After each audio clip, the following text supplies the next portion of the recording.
Man pašam personīgi, ja, tā bija nejaušība.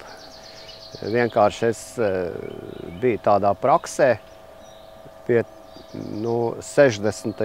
gados pie kalējiem, un tā es arī tur paliku. Ja, man iepatikās tas amats, un tā es tur arī paliku tur strādāt. Ja, man bija tādi interesanti ļoti meistari, pirmās Latvijas laika meistari, kas bija no tiem laikiem, un tāpēc es arī tur iemācījos to amatu un strādāju tagad ilgus gadus pa Kalēju. Katrā ziņā tie meistari, tie ir tādas leģendāras personības, ja, pa daudziem amatiem, ko es varētu pastāstīt, ja, bet mans meistars bija no Latgales, tāds Aleksandrs. Man liekas, ja es nekļūdos, no Ludas apriņķi, ja, un viņš arī savā laikā mācījās laukos pie Kalēja. Tur tā apmācība bija tā, kad vienkārši vecāki aizveda to savu dēlu uz smēdi, uz 3 gadiem pie Kalēja, un tā viņš tur arī strādāja un mācījās amatu. Tanīs senos laikos 1. gadu viņu vispār nelaida smēdē iekšā, viņam vajadzēja ganīt govis un lopus un kopt saimniecību. 2. gadu viņš varēja palīdzēt Kalējam strādāt, un 3. gadu bija, kad viņš jau patstāvīgi jau strādāja pa Kalēju. Tad, kad tanīs laikos, kad jaunais cilvēks apgūtu to amatu, tad viņš iekārtoja pats savu smēdi un savā pagastā viņš strādāja pa Kalēju. Lūk, un tam man vienkārši laimējās tanīs gados, tā kā viņi vēl bija visi dzīvi un strādāja aktīvu darbu, arī pie viņiem mācīties. Protams, tas jau ir ļoti sens laiks pagājis. Man vienkārši tā laime ir tas, ka praktiski es smēdē ienāca vairāk kā 50 gadu atpakaļ, jā, pirmo reizi. Jā. Kalēji maz drusciņi māņticīgi, jā, viņi ievēro tādas lietas, kas nāk no paudzēm uz paudzi, kad, ko nedrīkst darīt, ko drīkst darīt, jā, tā. Katrā ziņā Kalējs ir noteikti, manā uzturē viņš ir ļoti labsirdīgs cilvēks, jā.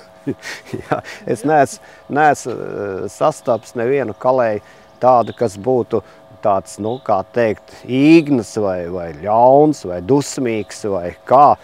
Man liekas, ir tā, ja tu vēlies strādāt savā profesijā, tev vienkārši ir ar visu savu būtību jāizraujās. Kalēja laime, tas ir tas dzīvesveids. Kalējs jau būtībā nav netik daudz kā amats, kā dzīvesveids. Tev jādod ir praktiski gandrīz viss, ja tu gribētu. Ja.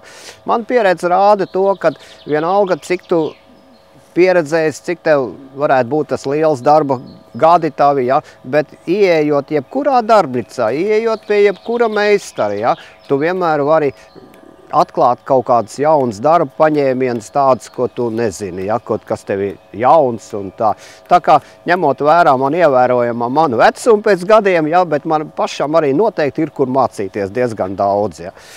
Es pazīstu vairākas tādas ievērojams, kapitalistisks Kalēju uzņēmums šeit pat Latvijā, kur viņi īpašnieki tikai tam veltīja laiku, ja, un ļoti nodrošināti ir. Ir viena amatniecības vidusskola, kur māca Kalējs, un arī tā mācās arī pie individuāliem meistariem.